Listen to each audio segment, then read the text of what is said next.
Robert F Fleming junior అనే ఒక captain ఒక యుద్ధ నౌక యొక్క పైభాగంలో నుంచొని సముద్రం వైపు చూస్తున్నాడు. మొత్తం అంతా కూడా చీకటిగా ఉంది. అయితే ఆ టైంలో సముద్రంలో ఒక వింతైన ఆబ్జెక్ట్ కనిపించింది. అదేంటో చూద్దామని బైనాక్యులర్స్ ఓపెన్ చేసి చూశాడు. అది కొంచెం మెరుస్తున్నట్టుగా కనిపించింది. మొదట దాన్ని చూసి ఏదో ఒక దొంగ వంటిది అనుకున్నాడు, లేదంటే ఏదైనా ఒక మెటల్ ఆబ్జెక్ట్ నీటిలో పడిపోయి ఉండొచ్చు అనుకున్నాడు. బట్ ఆ ఆబ్జెక్ట్ మెరవడం మొదలుపెట్టిన తర్వాత దాని యొక్క స్ట్రేంజ్నెస్ అతనికి అర్థమైంది అండ్ దాని మీద అనుమానం కూడా కలిగింది. అండ్ ఆ అనుమానాన్ని ఇంకా పెద్దది చేస్తూ ఆ ఆబ్జెక్ట్ ఈ షిప్ వైపే మూవ్ అవ్వడం మొదలుపెట్టింది. అది కూడా చాలా వేగంగానే వస్తోంది. అంటే మరీ జెట్ స్పీడ్లో కాదు, బట్ కొంచెం వేగంగానే వస్తోంది. అతను ఇమీడియట్గా అలారం రైజ్ చేశాడు. మొత్తం అందరూ కూడా ఆ డెక్ మీదకి వచ్చారు. వాళ్ళ చేతుల్లో గన్స్ పట్టుకొని వచ్చి ఆ ఆబ్జెక్ట్ వైపు షూట్ చేయడం మొదలుపెట్టారు. బట్ ఎంత ట్రై చేసినప్పటికీ కూడా ఆ ఆబ్జెక్ట్ ఆగలేదు. అండ్ ఆ ఆబ్జెక్ట్ నేరుగా వచ్చి ఈ షిప్ను తాకింది అండ్ ఈ షిప్ పేలిపోయింది. వితిన్ 5 నిమిషాల్లోనే ఆ షిప్ కంప్లీట్గా నీటి లోపల మునిగిపోయింది.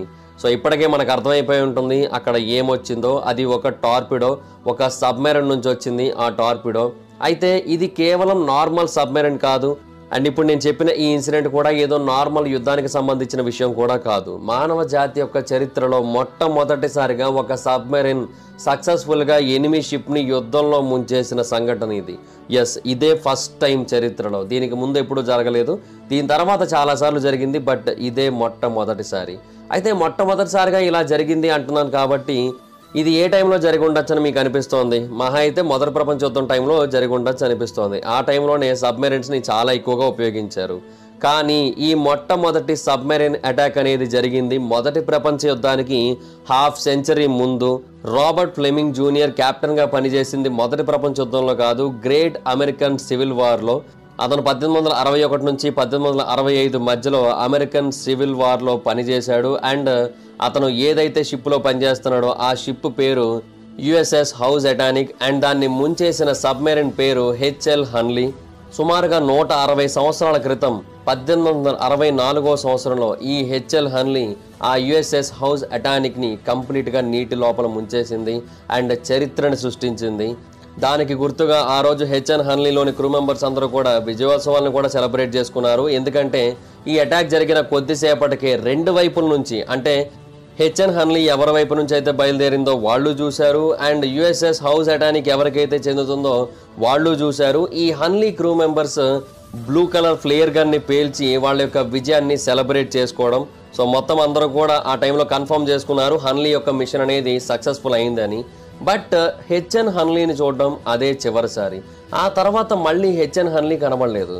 శతాబ్దం దాటిపోయినప్పటికీ కూడా దాన్ని ఎవరూ కనుక్కోలేకపోయారు. హిస్టరీ మేకింగ్ సబ్మెరైన్ అది. బట్ ఆ రోజు రాత్రి అది తీరానికి చేరుకోలేదు అండ్ అందులో మొత్తంగా 8 మంది క్రూ మెంబర్స్ అయితే ఉన్నారు. ఆ 8 మంది కూడా తీరానికి చేరుకోలేదు. ఆ తర్వాత ఏమైందో ఎవరికీ అర్థం కాలేదు. ఎన్నో దశాబ్దాలు గడిచింది, ఎన్నో ఎక్స్పెడిషన్స్ చేపట్టారు అండ్ వాటన్నిటిలోని కూడా ఫెయిల్ అవుతూ వచ్చారు. ఈ లాస్ట్ సబ్మెరైన్ కనుక్కోవడానికి ఎంతో ప్రయత్నం చేసిన తర్వాత ఇది చరిత్రలోని one of the biggest mysteries of civil వార్గా మారిపోయిన తర్వాత ఫైనల్గా 1995వ సంవత్సరంలో ఈ సబ్మెరైన్ యొక్క రెక్ని అయితే కనుగొన్నారు. అండ్ 5 సంవత్సరాల తర్వాత దాని యొక్క రెస్టింగ్ ప్లేస్ నుంచి పూర్తిగా బయటికి తీసుకొని వచ్చారు. అండ్ దాన్ని బయటకు తీసుకొని వచ్చి దాంట్లో ఏముందో మొత్తం చూసిన తర్వాత, దానికి ఏం జరిగిందో తెలుసుకున్న తర్వాత మొత్తం అందరూ కూడా షాక్ అయిపోయారని చెప్పాలి. దానికి ఏమైందో తెలుసుకోవాలని ఎదురు చూస్తున్న వాళ్ళందరికీ కూడా జవాబుల కంటే ప్రశ్నలే ఎక్కువగా ఎదురయ్యాయి. అసలు ఆ సబ్మెరైన్కి ఏమైంది? ఎందుకని అది నీటిలో మునిగిపోయింది? ఎందుకని అది తీరానికి చేరుకోలేదు? అందులో ఉన్న వాళ్ళు బ్రతికున్నారా, చనిపోయారా? చనిపోతే ఎలా చనిపోయారు, ఎప్పుడు చనిపోయారు? ఎన్నో ప్రశ్నలు, వాటికి ఎన్నో సమాధానాలు, వాటికి ఎన్నో థియరీస్, వాటికి ఎన్నో మిస్టరీలు. ఈ వీడియోలో వాటన్నిటి గురించి కూడా డీటెయిల్గా తెలుసుకుందాం. సో ఇంకెందుకు late, let's get into the video. Hi friends, మీరు ఎప్పుడైనా సరే 5,000 రూపాయల ప్రోడక్ట్ 250 రూపాయలకి రావడానికి గమనించారా? లేదు కదా. కానీ అమెజాన్, ఫ్లిప్కార్ట్ లాంటి కంపెనీస్ ఏం చేస్తూ ఉంటాయంటే కొన్ని గోల్డెన్ హవర్స్ టైంలో మెగా డీల్స్ ఇస్తూ ఉంటాయి. ఆ డీల్స్ టైంలో ఒక్కొక్క ప్రోడక్ట్ మీద 90% నుంచి 95% వరకు డిస్కౌంట్ అయితే ఉంటుంది. అయితే ఈ డీల్స్ కోసం మీరు కాన్స్టెంట్గా ఆ యాప్స్ చెక్ చేస్తూ ఉండలేరు కదా. కానీ మీకోసం నేను వాటన్నిటిని కూడా కాన్స్టెంట్గా చెక్ చేస్తూ ఉంటాను. అండ్ దాంట్లో ఎప్పుడు ఏ డీల్ పెట్టినా కూడా ఇమీడియట్గా మీకు ఆ ప్రోడక్ట్ని అయితే షేర్ చేస్తాను. మీరు ఇమీడియట్గా ఆ ప్రోడక్ట్ని పర్చేస్ చేయొచ్చు దాని నుంచే. అండ్ అంతేకాదు కొన్ని ఎక్స్ట్రాడినరీ ప్రొడక్ట్స్ ఉంటాయి. వాటిని మీరు బయట ఎక్కడ కూడా చూడరు. వాటి గురించి కూడా నేను మీకు షేర్ చేస్తాను. మీరు సింపుల్గా చేయాల్సింది ఒకటే, కింద డిస్క్రిప్షన్లో మన టెలిగ్రామ్ ఛానల్ లింక్, మన వాట్సాప్ ఛానల్ లింక్, మన ఇన్స్టా బ్రాడ్కాస్ట్ ఛానల్ లింక్ ఉంటాయి. వీటిలో మీరు ఏ యాప్ ఎక్కువగా వాడతారో ఆ యాప్కి సంబంధించిన లింక్ మీద క్లిక్ చేసి ఆ యాప్లో ఉన్న మన ఛానల్ని ఫాలో అవ్వండి. దాంట్లో రెగ్యులర్గా చాలా ప్రొడక్ట్స్ అయితే మీకు అప్డేట్ అవుతూ ఉంటాయి. అండ్ ఆ ప్రొడక్ట్స్లో మీకు ఏది నచ్చినట్టయితే దాన్ని మీరు కొనుగోలు చేయొచ్చు వెంటనే. సో డిస్క్రిప్షన్లో లింక్స్ ఉన్నాయి, వెంటనే ఫాలో అవ్వండి. ఆ సబ్మెరీన్ని కనుక్కోవడానికి ముందు అందరం అనుకున్న విషయం ఏంటి అంటే ఆ సబ్మెరీన్ నీటిలో మునిగిపోయింది. దానితో పాటుగా క్రూ మెంబర్స్ అందరూ కూడా నీటిలో మునిగిపోయారు, అలాగే చనిపోయారు అనేది అందరూ అనుకున్న విషయం. బట్ ఆర్కియాలజిస్టులు ఎప్పుడైతే ఆ రకేజ్ మీద స్టడీ చేయడం మొదలు పెట్టారో వాళ్ళు కనుగొన్న విషయం అసలు చాలా అంటే చాలా మిస్టీరియస్గా అనిపించింది. సాధారణంగా షిప్పులు కానీ సబ్మెరీన్స్ కానీ మునిగిపోయినప్పుడు దాంట్లో క్రూ మెంబర్స్ ఉన్నప్పుడు వాళ్ళు ఒక పర్టికులర్ ప్యాటర్న్లో ఉండరు. అంటే వాళ్ళు అటు ఇటు కదులుతూ ఉంటారు. అండ్ హ్యూమన్ రిమైన్స్ ఏవైతే ఉంటాయో అవన్నీ కూడా అయితే చెల్లా చెదిరైపోయి ఉంటాయి, లేదా అందరూ ఒకటే చోటకి చేరి చనిపోవడం లాంటివి జరుగుతూ ఉంటుంది. ఫర్ ఎగ్జాంపుల్ ఎగ్జిట్ పాయింట్స్ ఉంటాయి కదా, ఆ ప్రాంతానికి చేరుకుంటారు బయటకు రావడం కోసం, బట్ బయటికి రాలేక అక్కడే చనిపోతూ ఉంటారు. సో అప్పుడు వాళ్ళ యొక్క శరీరాలు, వాళ్ళ యొక్క బోన్స్ అన్నీ కూడా ఒకటే చోట చేరుతూ ఉంటాయి. బట్ ఈ సబ్మెరీన్లో మాత్రం అలా జరగలేదు. హెచ్ఎల్ హన్లీలో హ్యూమన్ రిమైన్స్ ఏవైతే ఉన్నాయో అవన్నీ కూడా ఒక డిఫరెంట్ ప్యాటర్న్లో ఉన్నాయి. ఆ సబ్మెరీన్లో వర్క్ చేస్తున్నప్పుడు ఎవరెవరు ఏ ఏ పొజిషన్స్లో ఉన్నారో ఆయా పొజిషన్స్లోనే వాళ్ళందరూ కూడా చనిపోయారు. అండ్ ఎవరి వాళ్ళ బోన్స్ ఇండివిజువల్గా సెపరేట్ చేయబడి ఉన్నాయి. అంటే వాళ్ళ వర్కింగ్ పొజిషన్స్లో సెపరేట్గా ఉన్నాయి. ఇలా జరిగే అవకాశం లేదు అసలు. ఎందుకంటే ఒకవేళ సబ్మెరీన్ మునిగిపోతున్నట్టయితే, లోపలికి నీళ్లు వచ్చేసినట్టయితే లోపల ఉన్న వాళ్ళందరూ కూడా సరే వస్తే రాని మునిగిపోదాం అని చెప్పి కూర్చున్న పొజిషన్ నుంచి కదలకుండా అలాగే ఉండిపోయి చనిపోరు కదా. ఖచ్చితంగా వాళ్ళు వాళ్ళ పొజిషన్ నుంచి మూవ్ అవ్వడానికి ట్రై చేస్తారు, బయటికి రావడానికి ట్రై చేస్తారు. అండ్ ఉన్న శక్తిని అంతా కూడా కూడగట్టుకొని వాళ్ళ ప్రాణాలను కాపాడుకోవడానికి సర్ఫేస్ దగ్గరికి చేరుకోవడానికి ట్రై చేస్తారు కదా. కానీ అలా ఏమీ జరగలేదని అక్కడ క్లియర్గా అర్థమవుతోంది. మరి ఈ హెచ్ఎల్ హన్లీకి ఏమైంది, అసలు దీని యొక్క హిస్టరీ ఏంటనేది తెలుసుకుందాం పూర్తిగా. బేసిక్గా ఇది 1864లో మునిగిపోయింది, కానీ దీని యొక్క చరిత్ర మొదలైంది 1861వ సంవత్సరంలో. అమెరికన్ సివిల్ వార్ మ్యాక్సిమం భూమి మీదే జరిగింది, భూమి మీదే యుద్ధం అంతా కూడా కొనసాగింది. బట్ మ్యాక్సిమం అన్నాను కానీ పూర్తిగా అనలేదు కదా. సో కొంతవరకు సముద్రం నుంచి కూడా యుద్ధం అయితే జరిగింది. అయితే ఆ టైంలో ప్రెసిడెంట్ అయిన అబ్రహం లింకన్ ఏమని రియలైజ్ అయ్యాడంటే, యూనియన్ ఫోర్సెస్ అట్లాంటిక్ కోస్ట్ని కనుక హోల్డ్ చేసినట్టయితే కంప్లీట్గా యుద్ధం మీద వాళ్ళ కంట్రోల్ ఉంటుంది. ఎందుకంటే ట్రేడ్, రీసప్లై ఇవి రెండు కూడా కంప్లీట్గా ఆ ప్రాంతం నుంచి జరుగుతూ ఉంటుంది. సో వాళ్ళని ఆపాలి అంటే ఆ ప్రాంతం మొత్తాన్ని కూడా కంట్రోల్ చేయాల్సి ఉంటుంది. సో అందుకోసం 1861వ సంవత్సరంలో లింకన్ ఒక పెద్ద నేవల్ బ్లాకేడ్ని ఆ ప్రాంతంలో క్రియేట్ చేశాడు. సో సదరన్ స్టేట్స్ ఏవి కూడా ట్రేడ్ని చేయలేకపోయాయి వాటిని దాటి.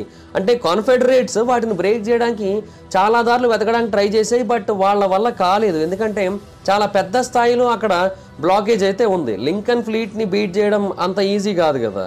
అయితే ఆ టైంలో వాళ్ళు కొన్ని కొత్త షిప్ యార్డ్స్ని అయితే బిల్డ్ చేయాలనుకున్నారు, అండ్ కొన్ని కొత్త షిప్పులను అయితే క్రియేట్ చేయాలనుకున్నారు. బట్ వాటన్నిటికీ రీసోర్సెస్ని తెప్పించుకోవడం కూడా అంత ఈజీ కాదు. సో అందుకోసం వాళ్ళు కొంచెం క్రియేటివ్గా ఆలోచించి వాళ్ళకి అందుబాటులో ఉన్న రీసోర్సెస్తోనే ఏదైనా చేయాలని నిర్ణయించుకున్నారు.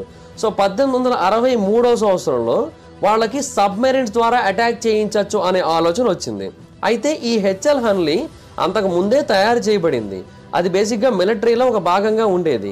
అయితే అది గవర్నమెంట్ది కాదు, ఒక వ్యక్తిది. ఆ వ్యక్తి పేరు హోరేస్ లాజన్ హన్లీ. సో అతని పేరు మీద కానీ ఈ హెచ్ఎల్ హన్లీ అనే పేరు వచ్చింది ఈ సబ్మెరీన్కి తర్వాత. ఇప్పుడున్నట్టుగా మోడర్న్ సబ్మెరీన్స్ అంతా అడ్వాన్స్డ్ టెక్నాలజీని కలిగి ఉండదు, కానీ అప్పటి కాలం నాటి సబ్మెరీన్స్తో కంపేర్ చేసుకుంటే కొద్దో గొప్ప బెటర్గానే ఉండేది ఈ సబ్మెరీన్. అండ్ దీనికి ఒక చిన్న స్టీమ్ ఇంజిన్ ఉండేది, దాంతోనే పనిచేసేది. సో అప్పటి కాలంలో ఇదే బెటర్. కాకపోతే ఇది ఆటోమేటిక్ కాదు, ఇది మ్యాన్ పవర్తో నడుస్తూ ఉంటుంది. అంటే హన్లీ ఎలా డిజైన్ చేయబడిందంటే మొత్తం 8 మంది క్రూ మెంబర్స్ కావాల్సి ఉంటుంది దీనికి. అందులో ఒకరు క్యాప్టెన్ రోల్, అతను సబ్మెరీన్ని ముందుకు నడిపిస్తూ ఉంటాడు. మిగతా 7 కూడా హ్యాండ్ క్రాంక్స్ని తిప్పుతూ ఉంటారు. అంటే అలా తిప్పితేనే ప్రొపెల్లర్ అనేది నడుస్తుంది, అప్పుడే ఈ సబ్మెరీన్ ముందుకెళ్తూ ఉంటుంది. దీని యొక్క టాప్ స్పీడ్ 4 knots మాత్రమే, అంటే గంటకి సుమారుగా 7.4 కిలోమీటర్లు మాత్రమే. సో మనం కొంచెం స్పీడ్గా నడిచినా కూడా ఆ సబ్మెరీన్ కంటే ఫాస్ట్గానే వెళ్ళిపోవచ్చు మనం. బట్ అప్పటికి ఇంకా వేరే ఆప్షన్ లేదు. అండ్ దాని లోపల ఉన్న వాళ్ళకి చాలా అంటే చాలా టఫ్ సిచ్యువేషన్స్ ఎదురవుతాయి. అది చాలా చిన్నగా ఉంటుంది. ఈవెన్ వాళ్ళ తలల్ని కూడా పూర్తిగా పైకి ఎత్తలేని పరిస్థితి అయితే ఉంటుంది. కంప్లీట్గా కూర్చోలేరు, బెండ్ అయ్యే కూర్చోవాల్సి ఉంటుంది. అండ్ దానికి ఉన్న టార్పిడోస్ కూడా చాలా అంటే చాలా బేసిక్. ఇన్ఫ్యాక్ట్ అది ఒక కర్రకి కట్టిన బాంబు లాంటిది అంతే, దానికి ఎలాంటి ప్రొపల్షన్ సిస్టమ్ ఉండదు, ఏమీ ఉండదు. సో వాళ్ళు చేయాల్సింది ఏంటి అంటే ఆ కర్రను నేరుగా తీసుకొని వెళ్ళి ఎనిమి షిప్కి గుచ్చాల్సి ఉంటుంది. ఎనిమి యొక్క హల్ ఉంటుంది కదా, దానికి గుచ్చాల్సి ఉంటుంది. అలా గుచ్చిన తర్వాత వీళ్ళు వెనక్కి వచ్చేస్తే ఆటోమేటిక్గా ఆ బాంబు పేలిపోతుంది. అప్పుడు ఎనిమి షిప్ నాశనం అయిపోతుంది. సో జూలై 1863 సంవత్సరంలో కొన్ని టెస్టులు చేశారు. దాంట్లో హన్లీ సక్సెస్ఫుల్గా ఒక ఓల్డ్ కోల్ బార్జ్ని పేల్ చేసి నీటిలో ముంచేసింది. సో మొత్తం అందరూ కూడా చాలా హ్యాపీగా ఫీల్ అయ్యారు. ఓకే, దీన్ని ఇంకా పూర్తి స్థాయిలో యుద్ధంలో వాడచ్చు అనుకున్నారు. సో కాన్ఫెడరేట్ ఫ్లీట్లో దీన్ని ఉపయోగించాలనుకున్నారు. సో ఇమీడియట్గా దాన్ని కీపోర్ట్ సిటీ నుంచి చార్ల్స్టన్కి ట్రైన్ ద్వారా తీసుకొని వెళ్ళారు. అంటే వాళ్ళ యొక్క ప్లాన్ ఏంటి అంటే ఈ యూనియన్ బ్లాకేడ్ ఉంది కదా, దానికి అగైనిస్ట్గా దీన్ని వాడాలి అండ్ వాటిని బ్రేక్ చేయాలి అనేది. అయితే అక్కడికి వెళ్ళిన తర్వాత ఇనీషియల్గా టెస్టుల్లో ఎంతలాగైతే సక్సెస్ అయిందో అంతలా సక్సెస్ కాలేదు. చార్ల్స్టన్కి వెళ్ళిన తర్వాత అక్కడ సర్ఫేస్ మీద ఉన్నప్పుడు ఒక పాసింగ్ బోర్డు దీన్ని గుద్దింది. సో ఆ టైంలో ఇది నీటి లోపల మునిగిపోయింది. చాలా వరకు ట్రై చేశారు దీన్ని మునిగిపోకుండా కాపాడడానికి, బట్ కుదరలేదు, అది మునిగిపోయింది. మరికొంతమంది ఏమంటారంటే బోటు గుద్దలేదు, యాక్చువల్గా దాంట్లో లీవర్స్ ఉంటాయి, దాని యొక్క డ్రైవింగ్ ప్లేన్స్ని కంట్రోల్ చేయడానికి పొరపాటున వాటిని కిందకి పెట్టేశారు. అలా పెట్టేయడం వల్ల ఆ సబ్మెరైన్ నీటి లోపల మునిగిపోయింది అని చెబుతూ ఉంటారు. సో దాని లోపల ఇంటీరియర్ చాలా చిన్నగా ఉంటుంది అండ్ హ్యాచెస్ కూడా చాలా నేరోగా ఉంటాయి కాబట్టి దాని నుంచి ఎస్కేప్ అవ్వడం అంత ఈజీ అయితే కాదు. సో ఇనీషియల్గా ఇది ఒక మైనర్ యాక్సిడెంట్ లాగా, మైనర్ ఇన్సిడెంట్ లాగా అనిపించింది. బట్ కేవలం అందులోంచి 3 వ్యక్తులు మాత్రమే బయటికి ఈదుకుంటూ వచ్చి సేఫ్గా రాగలిగారు. మిగతా 5 కూడా దాని లోపలే మునిగిపోయి చనిపోయారు. అండ్ హన్లీని ఆ తర్వాత హార్బర్కి తీసుకొని వచ్చారు. మళ్ళీ కొన్ని రిపేర్స్ అయితే చేశారు అండ్ చాలా వరకు రికవర్ చేసి మళ్ళీ దాన్ని సముద్రంలోకి అయితే పంపించారు. మళ్ళీ డిజాస్టర్ తాకింది దాన్ని. కేవలం 2 నెలల్లోనే మళ్ళీ ఇంకొక యాక్సిడెంట్ జరిగింది. అండ్ ఈసారి అందులో హన్లీ కూడా ఉన్నాడు. అండ్ అతను ఆ సబ్మెరైన్ యొక్క డ్రైవింగ్ క్యాపబిలిటీస్ని టెస్ట్ చేస్తున్నాడు ఆ టైంలో. అండ్ ఆ టైంలో సబ్మెరైన్ పూర్తిగా నీటి లోపల మునిగిపోయింది హార్బర్ వేవ్స్ కారణంగా. అండ్ ఆ టైంలో మొత్తం అందులో ఉన్న 8 మంది చనిపోయారు. సో అందులో హన్లీ కూడా చనిపోయాడు. సో మొత్తం ఆ షిప్ ఓనరే లేకుండా పోయాడు ఆ టైంలో. సో అప్పుడు అందరికీ కూడా ఈ ప్రాజెక్ట్ మీద అనుమానం రావడం మొదలుపెట్టింది. అంటే నిజంగానే ఇది పనిచేస్తుందా, ఈ హెచ్ఎల్ హన్లీ ఏదో ఒక దాన్ని అసలు అంతం చేయగలుగుతుందా? బేసిక్గా ఈ హెచ్ఎల్ హన్లీ చాలా అంటే చాలా ప్రమాదకరమైనది అనుకున్నాం, అది ఎనిమీస్కి అనుకున్నాం, కానీ మనకని తెలియట్లేదు. మన వాళ్ళే ఇప్పటికీ 13 మంది చనిపోయారు దీని కారణంగా. ఎందుకు దీన్ని ఆపేద్దామా అనే థాట్ వచ్చింది. బట్ చాలామంది ఏమనుకున్నారంటే లేదు, ఇది ఒక రెవల్యూషనరీ మెషిన్, మనం దీన్ని కనుక కరెక్ట్గా వాడగలిగినట్టయితే యుద్ధంలో ఇది మనకి చాలా బాగా హెల్ప్ చేస్తుంది అనుకున్నారు. సో అందుకని మళ్ళీ సబ్మెరైన్కి కొన్ని రిపేర్స్ అనేవి చేశారు అండ్ ఫైనల్గా దాన్ని మళ్ళీ సముద్రంలోకి అయితే పంపించారు ఆ యూనియన్ బ్లాకేడ్కి అగైనిస్ట్గా. అండ్ ఆ తర్వాత ఏం జరిగిందో మనకు ఆల్రెడీ తెలిసిందే. ఒక షిప్ని అయితే నీటి లోపల ముంచేసింది ఫిబ్రవరి 17, 1864 సంవత్సరంలో. అండ్ అలా ముంచేసిన తర్వాత సెలబ్రేషన్స్ కూడా జరిగాయి. అండ్ చరిత్రలోని వన్ ఆఫ్ ది గ్రేటెస్ట్ షిప్స్లో ఒకదాన్ని అయితే ముంచేసింది అది. అండ్ ఇది వన్ ఆఫ్ ది గ్రేటెస్ట్ షిప్గా మారింది, ఎందుకంటే చరిత్రలో మొట్టమొదటిసారి ఒక సబ్మెరైన్ ఒక షిప్ని నీటిలో ముంచడం జరిగింది. అయితే ఇక్కడ వరకు బాగానే ఉంది. మరి తర్వాత ఏం జరిగింది? మనకు దొరికిన ఎవిడెన్స్ల గురించి మాట్లాడుకుందాం. ఈ హన్లీ సబ్మెరైన్ని బయటికి తీసిన తర్వాత 2000 సంవత్సరంలో పూర్తిగా దీని గురించి ఇన్వెస్టిగేట్ చేయడం మొదలుపెట్టారు. అప్పుడు వాళ్ళు నోటీస్ చేసింది ఏంటంటే మొత్తం ఈ షిప్ అంతా కూడా సింగిల్ పీస్గానే ఉంది, అంటే ఎక్కడా కూడా మధ్యలోకి విడిపోలేదు. అండ్ దీంట్లో కేవలం 2 పెద్ద హోల్స్ అయితే ఉన్నాయి. ఆ 2 కూడా హల్ దగ్గర అయితే కనబడుతూ ఉన్నాయి. బేసిక్గా ఈ హెచ్ఎల్ హన్లీలో 2 వైపులా కూడా సేఫ్టీ మెకానిజమ్స్ ఉన్నాయి. ఒకవైపు ఏమో బెలాస్ట్ ట్యాంక్ ఉంది, రెండో వైపు ఏమో కీల్ బ్లాక్స్ ఉన్నాయి, అంటే కీల్ వెయిట్స్ ఉన్నాయి. ఈ రెండింటిని కనుక ఉపయోగించినట్టయితే ఎమర్జెన్సీ సిచ్యువేషన్స్లో ఆ షిప్ సర్ఫేస్ మీదకి చాలా ఫాస్ట్గా వచ్చేస్తుంది. అయితే ఈ 2 సేఫ్టీ మెకానిజమ్స్లో ఒక్కదాన్ని కూడా ఆ క్రూ మెంబర్స్ ఆన్ చేయలేదు. ఆ 2 కూడా సేమ్ యాజ్ ఇట్ ఈస్గా అలాగే ఆఫ్లో ఉన్నాయి. అండ్ ఆ క్రూ మెంబర్స్ వాళ్ళు ఏ ప్రాంతంలో అయితే కూర్చొని వర్క్ చేశారో ఆ ప్రాంతంలోనే చనిపోయారు, బోన్స్గా మారిపోయారు. అంటే వాళ్ళందరూ కూడా ఆ సబ్మెరైన్ మునిగిపోయిన కొద్దిసేపటికే చనిపోయారు. అండ్ వాళ్ళలో ఎలాంటి డ్యామేజ్ కూడా కనిపించలేదు, అంటే ఆ ప్రాంతంలో ఏదైనా ఎక్స్ప్లోషన్ జరిగినట్టుగా అసలు ఏమీ కనిపించలేదు, వాళ్ళ బాడీస్లో కూడా కనిపించలేదు. అయితే ఈ హెచ్ఎల్ హన్లీ మనకు ఎక్కడ కనబడిందంటే ఏ ప్రాంతంలో అయితే ఈ హెచ్ఎల్ హన్లీ యుఎస్ఎస్ హౌస్ అటానిక్ని ముంచేసిందో దానికి 275 మీటర్ల దూరంలో మునిగిపోయి కనబడింది. మరి అంత దగ్గరలో మునిగిపోయిన దాన్ని వెతకడానికి అన్నేళ్ళు ఎందుకు టైం తీసుకున్నారో, అన్ని ఎక్స్పెడిషన్స్ ఎందుకు ఫెయిల్ అయ్యాయో ఎవరికి తెలియని విషయం. బట్ అర్థం కాని ఒక విషయం ఏంటి అంటే బేసిక్గా హెచ్ఎల్ హన్లీ దీన్ని ముంచేసిన తర్వాత ఇది ఎటువైపు అయితే ట్రావెల్ చేయాల్సి ఉంటుందో అటువైపు కాకుండా ఆపోజిట్ డైరెక్షన్లో ట్రావెల్ చేసింది. సో దానికి ఎగ్జాక్ట్గా రీజన్ ఏంటనేది మన దగ్గర అయితే లేదు. ఓకే, ఇప్పుడు ఎవిడెన్స్ల గురించి మాట్లాడుకున్నాం కదా, ఇప్పుడు ఏం జరిగి ఉండొచ్చు అనేది మాట్లాడుకుందాం. బేసిక్గా ఏదైనా ఒక సబ్మెరైన్ సముద్రంలో కోల్పోయింది ఆర్ మునిగిపోయింది అంటే ఇంప్లోజన్ కూడా ఒక కారణం అయి ఉండొచ్చు. బట్ అక్కడ అలా జరిగే అవకాశం లేదు. ఎందుకంటే హెచ్ఎల్ హన్లీ కేవలం నీటి లోపల 9 మీటర్ల లోతులోనే కనబడింది మనకి, అంటే 30 అడుగుల లోతులోనే కనబడింది. సో బేసిక్గా ఆ ప్రాంతంలో ఎక్కువగా ప్రెషర్ ఏమీ ఉండదు, అది క్రష్ అయిపోయే డెప్త్ ఏమీ కాదు. ఇప్పుడు రీసెంట్గా టైటాన్ సబ్మెర్సిబుల్ నీటి లోపల మునిగిపోయింది, అంత లోతుకైతే వెళ్ళలేదు అది. అయితే రికవర్ చేసిన తర్వాత దానికి 2 హోల్స్ ఉన్నట్టుగా గమనించారు కదా దాని యొక్క హల్లో. ఒక థియరీ ఏమని తెలియజేస్తోందంటే బేసిక్గా ఆ సబ్మెరైన్ యుఎస్ఎస్ హౌస్ ఎటానిక్ని ముంచేసిన తర్వాత ఆ ప్రాంతానికి యుఎస్ఎస్ కెనాండైగా వచ్చింది. ఈ కెనాండైగా చాలా అంటే చాలా పెద్ద షిప్, ఆ కెనాండైగా దీన్ని గుద్దేసింది. అండ్ అలా గుద్దడం వల్ల దీనికి 2 హోల్స్ పడ్డాయి అండ్ ఆ తర్వాత ఇది నీటి లోపల మునిగిపోయింది అని చెబుతూ ఉంటారు. బేసిక్గా యుఎస్ఎస్ కెనాండైగా ఎవరిని కాపాడడానికి వచ్చిందంటే యుఎస్ఎస్ హౌస్ ఎటానిక్ వాళ్ళని, ఎందుకంటే ఆల్రెడీ ఆ బ్లూ ఫ్లాష్ లైట్ని చూశారు కదా వాళ్ళు. సో అందుకే ఇమీడియట్గా అక్కడికి వచ్చారు. బట్ అలా జరిగినట్టయితే ఎందుకని క్రూ మెంబర్స్ అందరూ కూడా సర్ఫేస్ మీదకి రావడానికి ట్రై చేయలేదు, ఎందుకని వాళ్ళ ప్రాణాలను కాపాడుకోవడానికి ట్రై చేయలేదు? సో ఇది అంతగా సెట్ అవ్వట్లేదు. అండ్ ఇంకొకటి ఏంటంటే యుఎస్ఎస్ కెనాండోగా చాలా పెద్ద షిప్, 69 మీటర్ల పొడవు ఉంటుంది, అంటే 228 అడుగుల పొడవు ఉంటుంది. సో అంత పెద్ద షిప్ కనుక ఈ హెచ్ఎల్ హన్లీని గుద్దినట్టయితే కేవలం 2 కన్నాలు కాదు, ఏకంగా సబ్మెరైన్ మొత్తానికి కన్నం పడి అది మొత్తం బ్లాస్ట్ అయిపోయినా కూడా ఆశ్చర్యపోనక్కర్లే, అంత పెద్ద షిప్ అది. సో డెఫినెట్గా అలా జరిగి ఉండదు. అండ్ ఒకవేళ నిజంగా జరిగినట్టయితే మైట్ బి ఆ క్రూ మెంబర్స్ అందరికీ కూడా ఆ కీల్ బ్లాక్స్ని ఓపెన్ చేయడానికి లేదంటే బ్యాలాస్ట్ పంప్ను ఓపెన్ చేయడానికి టైం లేదనుకుందాం. బట్ వాళ్ళందరూ కూడా ఈదుకుంటూ బయటకు వచ్చేయడానికి అయితే టైం ఉంటుంది. బట్ వాళ్ళు అలా కూడా చేయలేదు, వాళ్ళు కూర్చున్న పొజిషన్లోనే చనిపోయారు. పోనీ ట్రై చేసి అట్లీస్ట్ ఆ ఎగ్జిట్ పాయింట్స్ ఓపెన్ కాక చనిపోయారు అనుకున్నట్టయితే వాళ్ళందరి మృతదేహాలు వాళ్ళందరి బోన్స్ ఒకటే చోట ఉండాల్సి ఉంటుంది. బట్ అలా కూడా జరగలేదు, వాళ్ళందరూ కూడా వాళ్ళ పొజిషన్స్లోనే చనిపోయారు. సో ఈ థియరీని అయితే కొట్టిపడేశారు. అయితే 2000 సంవత్సరాల టైంలో శాస్త్రవేత్తలు దీని మీద పూర్తిగా స్టడీ చేస్తున్న టైంలో వాళ్ళు ఇంకొక విషయాన్ని గమనించారు. అదేంటి అంటే ఈ షిప్కి ఏవైతే హోల్స్ పడ్డాయో ఆ హోల్స్ ఏదో ఒక అటాక్ కారణంగా పడ్డవి కాదు, అంటే ఇనీషియల్గా అది మునిగిపోయిన టైంలో ఏర్పడినవి కాదు, అది మునిగిపోయిన తర్వాత ఏర్పడినవి. అంటే బేసిక్గా కొరోజన్, ఎరోజన్ ఇవన్నీ కూడా జరుగుతూ ఉంటాయి కదా. సో అలా జరగడం వల్ల కాలం గడుస్తూ ఉన్న కొద్దీ ఆ షిప్కు 2 కన్నాలు పడ్డాయి అంతే తప్ప ఇనీషియల్గా జరిగిన ఏదో ఒక అటాక్ కారణంగా అయితే కాదు. సో డెఫినెట్గా ఈ థియరీని అయితే మనం కంప్లీట్గా కొట్టిపడేయచ్చు, అంటే ఆ షిప్ వచ్చి కుదరడం అనేది. ఆ తర్వాత ఇంకొక పాపులర్ థియరీ ఉంది, అదేంటంటే లక్కీ షాట్ థియరీ. అంటే బేసిక్గా అక్కడ యుద్ధం జరుగుతోంది, మొత్తం అందరి దగ్గర కూడా గన్స్ ఉన్నాయి, యుఎస్ఎస్ హౌస్ ఎటానిక్ డెక్ నుంచి దీన్ని చూశారు అండ్ అందరూ వచ్చి గన్స్తో దీన్ని ఫైర్ చేయడానికి ట్రై చేశారు కదా. సో ఆ టైంలో ఒక బుల్లెట్ నేరుగా వచ్చి హన్లీ యొక్క క్యాప్టెన్ని తాకి ఉండొచ్చు, అతని పేరు George Dixon.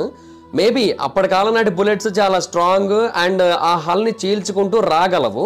And might be దాని కారణంగా ఆ బుల్లెట్ లోపల కూడా వచ్చేసి అతన్ని చంపేసి ఉండొచ్చు. 2017లో కొంతమంది శాస్త్రవేత్తలు దీని గురించి స్టడీ చేస్తూ వాళ్ళు ఏమని చెప్పారంటే అప్పటి కాలం నాటి రైఫిల్స్ డెఫినెట్గా ఆ సబ్మెరైన్ యొక్క హల్ని పంక్చర్ చేయగలవు అండ్ డైరెక్ట్గా వచ్చి ఏదో ఒక లక్కీ బుల్లెట్ ఆ సబ్మెరైన్ యొక్క క్యాప్టెన్ని అటాక్ చేసి ఉండొచ్చు, అతన్ని చంపేసి ఉండొచ్చు అని అనుకున్నారు. బట్ అలా జరిగినట్టయితే ఇమీడియట్గా క్రూ మెంబర్స్ అందరూ కూడా రియాక్ట్ అయ్యి ఆ హల్ యొక్క లీకేజ్ని కంప్లీట్గా ఆపాల్సి ఉంటుంది. అండ్ ఆ టైంలో మొత్తం అందరూ కూడా బయటికి రావడానికి ట్రై చేయాల్సి ఉంటుంది అండ్ బ్యాలాస్ట్ ట్యాంక్స్ని, కీల్ బ్లాక్స్ని ఓపెన్ చేయాల్సి ఉంటుంది. అలా ఏం జరగలేదు కదా ఆ ప్రాంతంలో. సో క్రూ మెంబర్స్ అసలు రియాక్ట్ అవ్వలేదు, వాళ్ళు చనిపోతున్నట్టుగా కూడా వాళ్ళకి అసలు ఏమాత్రం తెలియదు అన్నట్టుగా వాళ్ళు కూర్చున్న పొజిషన్లోనే ఉండి చనిపోయారు. సో దీన్ని ఎక్స్ప్లెయిన్ చేయడం చాలా అంటే చాలా కష్టంగా ఉంటుంది. బట్ ఆ టైంలోనే ఇంకొక ముఖ్యమైన థియరీ ఉంది. ఇప్పుడు మోడర్న్ సబ్మెరైన్స్ అన్నీ కూడా ఫ్రెష్ ఆక్సిజన్ని లోపలికి ఎలా పంపిస్తాయి? 2 రకాలుగా పంపిస్తాయి. ఒకటి లోపల ప్రెషరైజ్డ్ ట్యాంక్ ఉంటుంది, లేదు అంటే లోపల ఎలక్ట్రాలిసిస్ చేస్తారు వాటర్ని. అంటే ఆ సబ్మెరైన్ లోపలే ఎలక్ట్రాలిసిస్ చేయడానికి కావాల్సిన ఎక్విప్మెంట్స్ అన్నీ కూడా ఉంటాయి. అది సముద్రంలో ఉన్న నీటిని తీసుకొని దాని నుంచి H2O బయటకు తీసి ఆ తర్వాత ఆక్సిజన్ని బయటకు తీసి కావాల్సినంత ఆక్సిజన్ని సబ్మెరైన్లోకి సప్లై చేస్తూ ఉంటుంది. బేసిక్గా సెకండ్ మెథడ్ చాలా అంటే చాలా ఎక్స్ట్రాడినరీ మెథడ్ అని చెప్పొచ్చు. ఎందుకంటే ఎంత కావాలంటే అంత ఆక్సిజన్ని సప్లై చేసుకోవచ్చు, ఎప్పుడు కావాలంటే అప్పుడు సప్లై చేసుకోవచ్చు, అది కూడా డైరెక్ట్గా సీ వాటర్ నుంచే సప్లై చేసుకోవచ్చు. సో ఇదంతా కూడా మోడర్న్ సబ్మెరైన్స్లో ఉంది. బట్ హెచ్ఎల్ హన్లీ చాలా అంటే చాలా పురాతనమైంది. సో మోడర్న్ సబ్మెరైన్స్లో ఉన్నట్టుగా ఆక్సిజన్ సప్లై సిస్టమ్ అయితే ఉండదు. అయితే దానికి మరి ఆక్సిజన్ ఎలా అందుతుంది లోపల వాళ్ళకంటే దానికి స్నార్కెల్ ట్యూబ్స్ అని కొన్ని ట్యూబ్స్ ఉంటాయి. ఈ ట్యూబ్స్ ఈ సబ్మెరైన్ యొక్క పై భాగానికి అటాచ్ చేయబడి ఉంటాయి. అయితే ఈ స్నార్కెల్ ట్యూబ్స్ కూడా ఎప్పుడు పనిచేస్తాయి అంటే సర్ఫేస్ మీద ఉన్నప్పుడు మాత్రమే పనిచేస్తాయి. ఇన్ఫ్యాక్ట్ వీటిని చాలామంది ఏమంటారంటే అసలు ఏమాత్రం పనిచేయమని చెబుతూ ఉంటారు. ఎందుకంటే సర్ఫేస్లో ఉన్నప్పుడు కూడా కొన్నిసార్లు ఇవి ఆక్సిజన్ని లోపలికి సప్లై చేయలేకపోతూ ఉంటాయి. అండ్ నీటి లోపలికి వెళ్ళినట్టయితే ఇవి కంప్లీట్గా ముడుచుకుపోయి ఎట్టి పరిస్థితుల్లోని కూడా ఆక్సిజన్ని సప్లై చెయ్యవు లోపలికి. సో యుఎస్ఎస్ హౌస్ ఎటానిక్ని అటాక్ చేయడానికి వచ్చినప్పుడు ఈ సబ్మెరైన్ నీటి లోపల ఉంది. అండ్ ఆ టైంకి ఈ సిస్టమ్ కంప్లీట్గా క్లోజ్ చేయబడి ఉంది. సో లోపల ఆక్సిజన్ సప్లై అనేది చాలా లిమిటెడ్గా ఉంది. సో ఆ ఆక్సిజన్ సప్లై అనేది కంప్లీట్గా ఎండ్ అయిపోయి వాళ్ళందరూ కూడా ఆస్ఫిక్షియేషన్ కారణంగా చనిపోయినట్టయితే ఏంటి సిచ్యువేషన్ అనేది మరొక ముఖ్యమైన థియరీ. బేసిక్గా ఇది నిజం అయి ఉండొచ్చని ఇనీషియల్గా చాలామంది నమ్మారు. ఎందుకంటే బేసిక్గా మనుషుల యొక్క బాడీ ఎలా ఉంటుందంటే మనకి ఆక్సిజన్ అందట్లేదు అనే విషయాన్ని ఇమీడియట్గా అర్థం చేసుకోలేము. ఇప్పుడు ఫర్ ఎగ్జాంపుల్ మనల్ని ఒక కంప్లీట్లీ క్లోజ్డ్ రూమ్లో బంధించేసి ఆ రూమ్లో ఉన్న ఆక్సిజన్ కనుక తగ్గించేసినట్టయితే మెల్లిమెల్లిగా మనకి హైపోక్సియా అనే ఒక కండిషన్ వచ్చేస్తుంది. సో మనం ఆక్సిజన్ లేకపోవడం వల్ల ఆ రూమ్లోనే పడిపోయి చనిపోతాం. మనకి తెలియదు, దాని గురించి ఇమీడియట్గా అర్థం కాదు మన బాడీకి. ఆర్ ఆక్సిజన్ ప్లేస్లో నైట్రోజన్ని రీప్లేస్ చేశారు అనుకుందాం, మనమున్న రూమ్లోకి నైట్రోజన్ని పంపించారు అనుకుందాం, మనకి దాని గురించి కూడా అర్థం కాదు. దాని గురించి అర్థమయ్యే లోపే మనం కంప్లీట్గా కళ్ళు తిరిగి పడిపోతాం. అండ్ ఆ తర్వాత కూడా మనం ఆ నైట్రోజన్ పీలుస్తూ కంప్లీట్గా చనిపోతాం. మేబీ ఇలాంటి కైండ్ ఆఫ్ సిచ్యువేషన్ ఆ క్రూ మెంబర్స్కి ఎదురై ఉండొచ్చు. ఆ సబ్మెరైన్స్లో ఆక్సిజన్ లెవెల్స్ అనేవి చాలా ఫాస్ట్గా పడిపోయి వాళ్ళకి ఈవెన్ అర్థమయ్యే లోపు తెలిసే లోపే వాళ్ళు ప్రమాదంలో ఉన్నట్టు వాళ్ళు చనిపోయారు అనేది కొంతమంది థియరీ. దీన్ని కొంతమంది యాక్సెప్ట్ చేస్తారు కూడా. ఎందుకంటే వాళ్ళు ప్రమాదంలో ఉన్నారని తెలిస్తేనే కదా బయటికి రావడానికి ట్రై చేస్తారు, లేదంటే ఆ కీల్ బ్లాక్స్నో లేదంటే బ్యాలెన్స్ ట్యాంక్స్నో ఓపెన్ చేయడానికి ట్రై చేస్తారు. వాళ్ళు ప్రమాదంలోనే లేరు అని వాళ్ళు అనుకున్నట్టయితే వాళ్ళు అవన్నీ చేయరు కదా. సో అందువల్ల మైట్ బి వాళ్ళు చనిపోయి ఉండొచ్చు అనేది కొంతమంది పాయింట్. బట్ ఇక్కడ కూడా ఒక కాంప్లికేషన్ ఉంది. ఇప్పుడు హ్యూమన్ బాడీ బేసిక్గా లో లెవెల్స్ ఆఫ్ ఆక్సిజన్ని డిటెక్ట్ చేయలేదు, కానీ లో లెవెల్స్ ఆఫ్ కార్బన్ డైఆక్సైడ్ని డిటెక్ట్ చేయగలుగుతూ ఉంటుంది. బేసిక్గా ఇప్పుడు వాళ్ళు ఉన్న సబ్మెరైన్లో ఆక్సిజన్ లెవెల్స్ తగ్గిపోయినట్టయితే ఆటోమేటిక్గా ఆ ప్రాంతంలో కార్బన్ డైఆక్సైడ్ లెవెల్స్ అనేవి పెరిగిపోతూ ఉంటాయి. సో కార్బన్ డైఆక్సైడ్ లెవెల్స్ మన చుట్టూ కనుక ఎక్కువగా ఉన్నట్టయితే అప్పుడు మనకి హైపోక్సియా కాదు, హైపోకాప్నియా అనే ఒక కండిషన్ వస్తుంది. సో ఆ టైంలో ఏంటంటే మనకి హెడేక్స్ వస్తాయి, కన్ఫ్యూజన్ వస్తుంది, స్లీపీనెస్ వస్తూ ఉంటుంది, ఊపిరి ఆడదు, ఇదంతా మనకు అర్థమవుతూ ఉంటుంది. సో ఆ టైంలో క్రూ మెంబర్స్ ఇమీడియట్గా దాన్ని రియలైజ్ అవ్వచ్చు. ఎందుకంటే మనుషులు అందరూ కూడా రియలైజ్ అవుతారు కార్బన్ డైఆక్సైడ్ లెవెల్స్ కనుక పెరిగిపోయినట్టయితే. సో వాళ్ళు ఇమీడియట్గా దాని లోపల నుంచి బయటకు వచ్చేయడానికి ట్రై చేయొచ్చు. సో దాన్ని ఓపెన్ చేసుకొని కంప్లీట్గా బయటకు వచ్చేసి సర్ఫేస్ మీదకి వచ్చి బ్రతకడానికి ట్రై చేయొచ్చు. ఆర్ లేదంటే షిప్నే కంప్లీట్గా సర్ఫేస్ మీదకి తీసుకొని వచ్చేసి షిప్లోకి ఆక్సిజన్ సప్లైని పెంచవచ్చు. సర్ఫేస్ మీదకి వస్తే శత్రువులు చూస్తారు కదా, అప్పుడు చంపేస్తారు కదా, అంటే శత్రువులు చేతిలోనే చచ్చిపోవడం బెటర్ కదా ఇట్లా ఊపిరాడకుండా చచ్చిపోవడం కంటే. సో ఈ ఆస్ఫిక్సియేషన్ కారణంగా చనిపోయారు అనే థియరీ చాలా పాపులర్ అయింది. అండ్ దాని మీద చాలా మంది స్టడీస్ కూడా చేశారు. అంటే ఈ హైపోక్సియా వచ్చి ఉండొచ్చు అనేది కొంతమంది పాయింట్. ఒకవేళ హైపోక్సియా వచ్చినట్టయితే వెంటనే వచ్చేది హైపర్ క్యాప్నియా. ఈ హైపర్ క్యాప్నియా వచ్చినట్టయితే వాళ్ళందరూ కూడా నోటీస్ చేసేవారు అండ్ ఇమీడియట్గా వాళ్ళందరూ కూడా రియాక్ట్ అయ్యి సర్ఫేస్ మీదకి వచ్చి సర్వైవ్ అయ్యేవారు అనేది పాయింట్. సో హైపోక్సియా వచ్చిందా, హైపర్ క్యాప్నియా వచ్చిందా అనేది ఎవరికి అర్థం కాలే. ఏది ఫస్ట్ వచ్చిందో ఎవరికి అర్థం కాలే. అయితే 2016 సంవత్సరంలో కొంతమంది శాస్త్రవేత్తల బృందం ఆ షిప్ ఎంతైతే ఉందో అంటే దాని యొక్క డైమెన్షన్స్, దాని యొక్క వాల్యూమ్ ఇవన్నీ కూడా తీసుకొని అలాంటి ఒక సబ్మెరీన్లో ఆక్సిజన్ కనుక తగ్గిపోతూ వచ్చినట్టయితే హైపోక్సియా ముందు వస్తుందా, హైపర్ క్యాప్నియా ముందు వస్తుందా అని స్టడీ చేశారు. అండ్ వాళ్ళ స్టడీలో తెలిసిన విషయం ఏంటంటే ఆక్సిజన్ లెవెల్స్ తగ్గుతూ కార్బన్ డైఆక్సైడ్ లెవెల్స్ పెరుగుతూ వచ్చినప్పుడు హైపోక్సియా కంటే హైపోక్యాప్నియా, హైపర్ క్యాప్నియా ముందు వస్తుంది అనమాట. సో డెఫినెట్గా వీళ్ళకి కార్బన్ డైఆక్సైడ్ లెవెల్స్ పెరిగిపోయాయని తెలిసి వాళ్ళు రియాక్ట్ అయ్యి వాళ్ళు ఇమీడియట్గా సర్ఫేస్ మీదకైనా వచ్చి ఉండాలి, అందులోంచైనా బయటకు వచ్చేసి ఉండాలి, ఏదైనా చేసి ఉండాలి, లేదంటే ఎమర్జెన్సీ సిచ్యువేషన్స్ అయినా సరే యాక్టివేట్ చేసి ఉండాలి. బట్ వాటన్నిటినీ చేయకుండా, ఏమీ చేయకుండా అందులోనే ఉండిపోయి కూర్చున్న పొజిషన్లోనే ఉండిపోయి చనిపోవడం జరిగింది. సో వేరే షిప్ వచ్చి గుద్దలే, బుల్లెట్ తగలలే, వాళ్ళకి ఊపిరాడక చనిపోలే. 3 థియరీలు కూడా నిజం కాదు అని ప్రూవ్ అయిపోయింది. మరి ఈ 3 కాకుండా ఇంకా దేని కారణంగా వాడు చనిపోయి ఉండొచ్చు? బేసిక్గా చాలామందికి ఇనీషియల్గా అర్థం కాలేదు అసలు దేని కారణంగా ఇదంతా కూడా జరిగి ఉండొచ్చు అని. బట్ ఫైనల్గా ఈ ప్రశ్నకి ఒక జవాబు అయితే దొరికింది. అది 2013 సంవత్సరంలో దొరికింది. 2013 వరకు కూడా శాస్త్రవేత్తలు దీని మీద కాన్స్టెంట్గా పరిశోధనలు చేస్తున్నారు కదా. సో ఆ టైంలో ఒక కొత్త విషయాన్ని కనుగొన్నారు.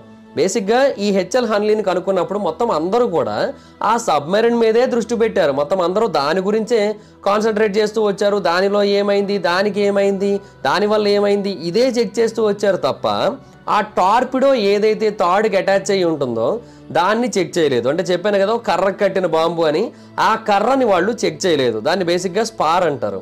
ఈ స్పార్ని ఇనీషియల్గా వాళ్ళు ఇన్వెస్టిగేట్ చేయలేదు. 2013లో మాత్రమే దాన్ని ఇన్వెస్టిగేట్ చేశారు. అండ్ అలా ఇన్వెస్టిగేట్ చేసినప్పుడు ఆ స్పార్ యొక్క చివరి భాగంలో ఒకటి కనిపించింది. అదే చాలా అంటే చాలా ఇంట్రెస్టింగ్ విషయాన్ని మనకు తెలియజేసింది. బేసిక్గా ఈ హెచ్ఎల్ హన్లీ యొక్క డిజైన్ ఎలా ఉంటుందంటే ఆ స్పార్కి ఒక టార్పిడో అటాచ్ అయి ఉంటుంది. ఆ టార్పిడో నేరుగా తీసుకొని వెళ్ళి శత్రువుల యొక్క షిప్కి అటాచ్ చేస్తారు. అండ్ అలా అటాచ్ చేసిన తర్వాత ఈ సబ్మెరైన్ 30 మీటర్లు వెనక్కి వస్తుంది. అలా వెనక్కి వచ్చినప్పుడు ఆ స్పార్క్ కట్టిన తాడుని కంప్లీట్గా లాగుతూ ఉంటుంది. అండ్ 30 మీటర్లు వెనక్కి వెళ్ళిన తర్వాత ఆ తాడు ఆ పేలోడుకున్న ట్రిగర్ని అటాక్ చేస్తుంది. ఆ ట్రిగర్ ఆన్ అయ్యి ఎక్స్ప్లోషన్ అనేది జరుగుతుంది. ఆ షిప్ అనేది మునిగిపోతుంది. అయితే ఇక్కడ వీళ్ళకి దొరికిన స్పార్కి కొంత కాన్సన్ట్రేషన్ కనబడుతోంది. అంటే ఆ టార్పిడో యొక్క మెటీరియల్ కొంతవరకు కనబడుతోంది. అది ఆ టార్పిడో యొక్క కాపర్ కేసింగ్ అది కొంచెం బెండ్ అయిపోయి కూడా కనబడుతోంది. సో అప్పుడు శాస్త్రవేత్తలకు అర్థమైన విషయం ఏంటి అంటే బేసిక్గా ఇది ఎలాగైతే వర్క్ చేయాలో అలా వర్క్ చేయలేదు. అంటే ఈ సబ్మెరైన్ నేరుగా ఆ బాంబుని తీసుకొని వెళ్ళి షిప్కి తగిలించిన వెంటనే ఆ బాంబు పేలిపోయింది. బేసిక్గా కొద్దిసేపు ఆగి అది పేలాల్సి ఉంటుంది. వీళ్ళు వెనక్కి వెళ్ళిన తర్వాత ట్రిగర్ యాక్టివేట్ అయ్యి అది పేలాల్సి ఉంటుంది. అలా పేలినట్టయితేనే హెచ్ఎల్ హన్లీ సేఫ్గా ఉంటుంది. బట్ అలా కాకుండా ఈ టార్పిడో దానికి తగిలిన వెంటనే పేలిపోయింది. అయితే అలా పేలిపోవడానికి కూడా రీజన్ ఏంటి అని శాస్త్రవేత్తలు కొన్ని పరిశోధనలు చేశారు. అప్పుడు వాళ్ళకి అర్థమైంది ఏంటంటే బేసిక్గా లాస్ట్ మినిట్లో దీని యొక్క సిస్టమ్ని చేంజ్ చేశారు. సో అది వాళ్ళకి ఎంతవరకు అర్థమైందో ఏమో, బట్ వాళ్ళు డైరెక్ట్గా వెళ్ళి గుద్దేశారు. లాస్ట్ మినిట్లో చేంజ్ చేసిన సిస్టమ్ ఏంటి అంటే రోప్ వెనకలా అయితే ట్రిగర్ అనేది యాక్టివేట్ అవ్వడం కాదు, ప్రెషర్ బేసిస్ మీద ట్రిగర్ యాక్టివేట్ అయ్యేలా చేశారు. ఆ ట్రిగర్ని ప్రెషర్ సెన్సిటివ్ చేశారు. సో ఎప్పుడైతే ఇది డైరెక్ట్గా వెళ్ళి దాన్ని గుద్దిందో చాలా హెవీ ప్రెషర్ పడింది దాని మీద. అండ్ ఆ ప్రెషర్ కారణంగా అది ఇమీడియట్గా బ్లాస్ట్ అయిపోయింది. సో 160 సంవత్సరాల క్రితం ఆ టార్పిడో కేవలం షిప్ దగ్గర బ్లాస్ట్ అవడం మాత్రమే కాదు, దీని దగ్గర కూడా బ్లాస్ట్ అయింది. అయితే దాని యొక్క ఇంపాక్ట్ దీని మీద ఎక్కువ పడలేదు. ఎందుకంటే మనకు ఆ సబ్మెరైన్ ఒక సింగిల్ పీస్ గానే దొరికింది. దాంట్లో ఉన్న క్రూ మెంబర్స్ అందరూ కూడా వాళ్ళు ఉన్న పొజిషన్ నుంచి కదలకుండానే చనిపోయారు. అంటే వాళ్ళు ఆ ఎక్స్ప్లోషన్ వల్ల చనిపోలేదు. మరి ఎలా చనిపోయారు? వాళ్ళు ఆ ఎక్స్ప్లోషన్ వల్లే చనిపోయారు. అంటే ఇదేదో నేను శైలజ సినిమాలో డైలాగ్ లాగా మీకు అనిపిస్తూ ఉండొచ్చు. I love you but I'm not in love with you అనే డైలాగ్ ఉంటుంది. ఇందులో కూడా అంతే, వాళ్ళు ఆ ఎక్స్ప్లోషన్ వల్ల చనిపోలేదు, కానీ ఆ ఎక్స్ప్లోషన్ వల్లే చనిపోయారు. సో బేసిక్గా ఇక్కడ మనం అర్థం చేసుకోవాల్సింది ఏంటి, వాళ్ళు 30 మీటర్లు వెనక్కి వెళ్ళినట్టయితేనే వాళ్ళు సేఫ్గా ఉంటారు ఆ ఎక్స్ప్లోషన్ నుంచి. బట్ వాళ్ళు ఇమీడియట్గా దాన్ని గుద్దిన వెంటనే ఎక్స్ప్లోడ్ అయిపోయింది. సో కేవలం 5 మీటర్ల దూరంలోనే ఆ ఎక్స్ప్లోషన్ అనేది జరిగింది. అయితే దానికి ఎలాంటి కన్నాలు కూడా అప్పుడు పడలేదు. అవి పడినవి తర్వాత ఎరోషన్ అండ్ కొరోషన్ కారణంగా జరిగినవి. అండ్ క్రూ యొక్క బోన్స్ కూడా అన్డ్యామేజ్డ్గానే ఉన్నాయి. అండ్ వాళ్ళందరూ కూడా ఆ ఎక్స్ప్లోషన్ని సర్వైవ్ అయ్యారని మనకు అనిపిస్తూ ఉంటుంది. కానీ ఆ ఎక్స్ప్లోషన్ వల్లే చనిపోయారు వాళ్ళందరూ కూడా. ఆ ఎక్స్ప్లోషన్ అనేది ఒక హై ప్రెషర్ వేవ్ని క్రియేట్ చేసింది. బేసిక్గా వాటిని ఎక్స్ప్లోషన్ షాక్ వేవ్స్ అని, ఎక్స్ప్లోషన్ బాంబ్ వేవ్స్ అని చెప్తూ ఉంటారు. బేసిక్గా నేల మీద కనుక ఎక్స్ప్లోషన్ జరిగినట్టయితే అది ఎయిర్ వేవ్స్ని క్రియేట్ చేస్తుంది. మీరు ఎప్పుడైనా గమనించండి, ఏదైనా ఒక పెద్ద బాంబు కనుక పడినట్టయితే దాని నుంచి ఎయిర్ వేవ్స్ అనేవి క్రియేట్ అయ్యి చాలా దూరం వరకు ట్రావెల్ చేస్తూ ఉంటాయి. అయితే ఇది నీటి లోపల జరిగింది కాబట్టి ఇది వాటర్ వేవ్స్ని క్రియేట్ చేస్తుంది. చాలా హ్యూజ్ నెంబర్లో మాలిక్యూల్స్ అయితే ఉంటాయి దానిలో. అండ్ అది చాలా అంటే చాలా హెవీ ప్రెషర్ని అయితే కలిగి ఉంటుంది. అయితే ఆ వేవ్ చాలా అంటే చాలా పవర్ఫుల్గా ఉంటుంది. ఆ వేవ్ చాలా డిస్ట్రక్టివ్గా కూడా ఉంటుంది. ఆ వేవ్ ఈ హెచ్ఎల్ హన్లీని తాకింది. ఎస్, హెచ్ఎల్ హన్లీలో ఉన్న క్రూ మెంబర్స్ అందరికీ కూడా ఈ బ్లాస్ట్ వేవ్ తాకింది. చాలా అంటే చాలా పెద్దగా తాకింది. దాని కారణంగా వాళ్ళందరూ కూడా చనిపోయారు. ఈ బ్లాస్ట్ వేవ్స్ కారణంగా ఎంతోమంది ఎన్నోసార్లు చనిపోయిన సందర్భాలు ఉన్నాయి. వాళ్ళు ఆ సబ్మెరైన్ లోపల ఉన్నారు, కానీ వాళ్ళకి ఏం జరుగుతుందో అర్థమయ్యే లోపే ఆ బ్లాస్ట్ వేవ్స్ వాళ్ళని దాటి, వాళ్ళ శరీరాలని దాటి, వాళ్ళ యొక్క బ్రెయిన్ని దాటి, వాళ్ళ యొక్క బాడీలో ఉన్న ఆర్గాన్స్ని దాటి, వీటన్నిటిని కూడా దాటుకుంటూ వెళ్ళి వాటన్నిటిని కూడా కంప్లీట్గా డ్యామేజ్ చేసి, బేసిక్గా మన లంగ్స్ గనక ఇంత షాక్ వేవ్స్, ఇంత పెద్ద బ్లాస్ట్ వేవ్స్ తగిలినట్టయితే అవి కంప్లీట్గా టియర్ అయిపోతాయి, ముక్కలైపోతాయి. మొత్తం నోటి నుంచి రక్తం వచ్చేస్తుంది, ఊపిరి తీసుకోలేరు. బ్లాస్ట్ వేవ్స్ కారణంగా మన బ్రెయిన్ కూడా డ్యామేజ్ అయిపోయి మొత్తం ఛిద్రం అయిపోతుంది. మొత్తం బ్లడ్ అంతా కూడా బయటకు వచ్చేస్తుంది. కానీ మన యొక్క స్కల్ డ్యామేజ్ కాదు, మళ్ళీ సో భారీ స్థాయిలో ఇంటర్నల్ బ్లీడింగ్ జరిగిపోతుంది. సో వాళ్ళకి ఏం జరుగుతుందో అర్థమయ్యే లోపే వాళ్ళు చనిపోతారు. సో ఒక పవర్ఫుల్ బ్లాస్ట్ వేవ్ వాళ్ళని తాకింది అండ్ వాళ్ళు రెస్పాండ్ అయ్యే లోపే, వాళ్ళకి ప్రమాదం ఎదురైందని అర్థం చేసుకునే లోపే వాళ్ళు చనిపోయారు. 2017వ సంవత్సరంలో ఇంకొక స్టడీ చేశారు ఈ బ్లాస్ట్ వేవ్ థియరీ కోసం. అంటే సేమ్ ఈ టైప్ ఆఫ్ షిప్ని ఒక మోడల్గా తీసుకొని దాని మీద కనుక బ్లాస్ట్ వేవ్ కనుక క్రియేట్ అయినట్టయితే, అంటే హెచ్ఎల్ హన్లీ ఏదైతే టార్పిడోని పేల్చిందో ఆ టార్పిడో లెవెల్లో కనుక బ్లాస్ట్ వేవ్ క్రియేట్ అయినట్టయితే అది ఎంతవరకు ఎఫెక్ట్ చేస్తుంది అనేది తెలుసుకోవడం కోసం ఒక బ్లాక్ పవర్ టార్పిడోని అయితే బ్లాస్ట్ చేశారు దాని దగ్గరలోనే. అండ్ ఆ బ్లాస్ట్ వేవ్ కారణంగా ఛాన్స్ ఆఫ్ పల్మనరీ ట్రామా ఎంతో తెలుసా లోపల ఉన్న క్రూ మెంబర్స్కి 95%. అండ్ అంతేకాదు ఛాన్స్ ఆఫ్ డెత్ ఎంతో తెలుసా 84%. సో బేసిక్గా అవి కూడా ఎగ్జాక్ట్ డీటెయిల్స్ అయితే కాదు, అంటే ఏ రీకన్స్ట్రక్షన్ కూడా పర్ఫెక్ట్గా ఉండదు కదా. సో అందుకే ఆ రిజల్ట్స్ కంప్లీట్గా కన్క్లూజివ్ అని చెప్పలేం, కానీ మనకు క్లియర్గా అర్థమవుతోంది వాళ్ళందరూ కూడా చనిపోయే అవకాశాలు చాలా అంటే చాలా ఎక్కువగా ఉన్నాయని. సో ఆ బ్లాస్ట్ వేవ్ థియరీ ప్రపంచం మొత్తాన్ని కూడా యాక్సెప్ట్ చేసేలా చేసింది. సో అందుకనే వాళ్ళు కూర్చున్న పొజిషన్ నుంచి అసలు ఏమాత్రం కదలకుండా అలాగే చనిపోయారు. అండ్ వాళ్ళు రాంగ్ వైపు ట్రావెల్ చేయడానికి కూడా ఇదే రీజన్. ఆ టార్పిడో ఇమీడియట్గా బ్లాస్ట్ అయిపోయింది. సో వాళ్ళు వెళుతున్న రూట్లో కాకుండా మళ్ళీ వెనక్కి వెళ్ళిపోవాల్సి వచ్చింది. సో అలాగా నీటి తాకిడికి కొంచెం వెనక్కి ట్రావెల్ చేసింది. అప్పటికే లోపల ఉన్న వాళ్ళందరూ కూడా చనిపోవడం వల్ల ఎవరు కూడా దాన్ని కంట్రోల్ చేయట్లేదు. సో అలాగా అలల తాకిడికి కొంచెం దూరం ముందుకెళ్ళి ఫైనల్గా సముద్రం యొక్క అడుగు భాగానికి అయితే చేరుకుంది. సో అలాగా 275 మీటర్ల దూరానికి వెళ్ళి ఆగింది అంతే. సో ఫైనల్గా 160 ఏళ్ల నాటి ఒక మిస్టరీ అయితే సాల్వ్ అయింది. ఈ హెచ్ఎల్ హన్లీలో ఉన్న వాళ్ళని ఎవ్వరూ చంపలేదు, అటాక్ జరగలేదు, ఏం జరగలేదు. బట్ ఒక బ్లాస్ట్ వేవ్ కారణంగా వాళ్ళందరూ కూడా చనిపోయారు. అది కూడా వాళ్ళ టార్పిడో కారణంగానే, అది కూడా చరిత్రలో వాళ్ళ పేరుని లిఖించిన టార్పిడో కారణంగానే. బట్ ఇది కూడా 100% నిజమేనా? బేసిక్గా ఈ బ్లాస్ట్ వేవ్ థియరీ చాలా కన్విన్సింగ్గా ఉంది, మొత్తం అందరూ కూడా యాక్సెప్ట్ చేసేటట్టుగానే ఉంది. బట్ ఒక్క విషయం మాత్రం ఇంకా క్వశ్చన్గానే మిగిలిపోయింది, అండ్ అది ఈ థియరీలో ఫిట్ అవ్వట్లేదు. ఇన్ఫ్యాక్ట్ నేను దాని గురించి మీకు ఈ వీడియో స్టార్టింగ్లోనే చెప్పాను. మీరు ఎంతమంది దాన్ని నోటీస్ చేశారో లేదో నాకు తెలియదు, బట్ మళ్ళీ చెప్తానులేండి. నేను ఏమని చెప్పాను స్టార్టింగ్లో, దీన్ని ముంచేసిన తర్వాత, అంటే యుఎస్ఎస్ హౌస్ అటాక్ని ముంచేసిన తర్వాత ఐ విట్నెస్లు రెండు వైపుల నుంచి, అంటే హెచ్ఎల్ హన్లీ వైపు నుంచి యుఎస్ఎస్ హౌస్ అటానిక్ వైపు నుంచి, రెండు వైపుల నుంచి కూడా బ్లూ కలర్ ఫ్లేర్ గన్ సెలబ్రేషన్ని చూశారు. అండ్ ఆ ప్రాంతంలోనే చూశారు, అది మునిగిపోయిన చోటే చూశారు. సో హెచ్ఎల్ హన్లీ క్రూ వాళ్ళ యొక్క మిషన్ సక్సెస్ అయినట్టుగా కన్ఫర్మ్ చేశారు. అదే వాళ్ళ యొక్క లాస్ట్ రేసు, మళ్ళీ వాళ్ళని ఎప్పుడూ చూడలేదు అని మనం ఆల్రెడీ స్టార్టింగ్లో మాట్లాడుకున్నాం. ఇప్పుడు ఆ బ్లూ లైటే క్వశ్చన్. ఒకవేళ వీళ్ళందరూ కూడా ఇమీడియట్గా చనిపోయినట్టయితే, అంటే బ్లాస్ట్ వేవ్ తాకిన వెంటనే చనిపోయారు వాళ్ళు. సో అలా చనిపోయినట్టయితే ఎవరు బయటకు వచ్చి ఆ బ్లూ ఫ్లేర్ గన్ని పేల్చారు? ఇప్పుడు వాళ్ళలో ఎవరో ఒకరు బ్రతికుంటేనే కదా దాన్ని పేల్చగలరు. బట్ బ్రతికి లేకపోయినట్టయితే ఎవరు పేలుస్తారు? మేబీ ఆ చుట్టుపక్కల ఇంకోటి ఏదైనా షిప్ కనుక ఉన్నట్టయితే వాళ్ళు ఏమైనా పేల్చారా? లేదంటే వీళ్ళలోనే ఎవరో ఒకరు కొన ఊపిరితో బ్రతికుండి ఆ గన్ని పేల్చేసి మళ్ళీ లోపలికి వెళ్ళిపోయి వాళ్ళ పొజిషన్లో కూర్చొని చచ్చిపోయారా? అలా జరిగే అవకాశం అయితే లేదు కదా. సో ఈ క్వశ్చన్కి సమాధానం అంటే మాత్రం నా దగ్గర కాదు, ఎవరి దగ్గర కూడా లేదు. చరిత్రలో చాలామంది దీని గురించి అర్థం చేసుకోవడానికి ట్రై చేశారు, బట్ ఎవరి దగ్గర కూడా దీనికి సమాధానం అయితే లేదు. అండ్ కొంతమంది ఏమంటారంటే ఆ ఐ విట్నెస్లు ఎవరైతే చూసారో వాళ్ళు చూసింది నిజం కాదు, వాళ్ళు మేబీ ఏదో ఒక స్టార్ని చూసి ఉండొచ్చు, లేదంటే ఏదో నీటి లోపల వెళుతున్న దాన్ని చూసి అలా కన్ఫ్యూజ్ అయి ఉండొచ్చు అని అంటూ ఉంటారు. బట్ రెండు వైపుల నుంచి చూడటం అనేది కోఇన్సిడెన్స్ కాదు కదా. అండ్ రెండు వైపుల వాళ్ళకి కళ్ళు పోయాయా? కాదు కదా. రెండు వైపుల వాళ్ళు చాలా క్లియర్గా చూశారు, ఎగ్జాక్ట్ సేమ్ టైంలో సేమ్ సిగ్నల్ని వాళ్ళు రిపోర్ట్ చేశారు మేము చూసామని చెప్పి. మరి అలా ఎలా జరిగి ఉండొచ్చు? సో డెఫినెట్గా వాళ్ళైతే పేల్చారు అండ్ వాళ్ళైతే సిగ్నల్ ఇచ్చారు మిషన్ సక్సెస్ఫుల్ అని. బట్ ఆ పాయింట్ ఈ థియరీకి మ్యాచ్ అవ్వట్లేదు. ఈ బ్లాస్ట్ వేవ్ థియరీ ప్రకారంగా వాళ్ళందరూ ఇమీడియట్గా చనిపోవాల్సి ఉంటుంది కదా. సో దీనికైతే మాత్రం ఎవరి దగ్గర కూడా సమాధానం అయితే లేదు. సో ఒక క్లారిటీ అయితే లేకుండా ఈ మిస్టరీ అయితే ఫినిష్ అవుతున్నట్టు ఇప్పటికీ కూడా.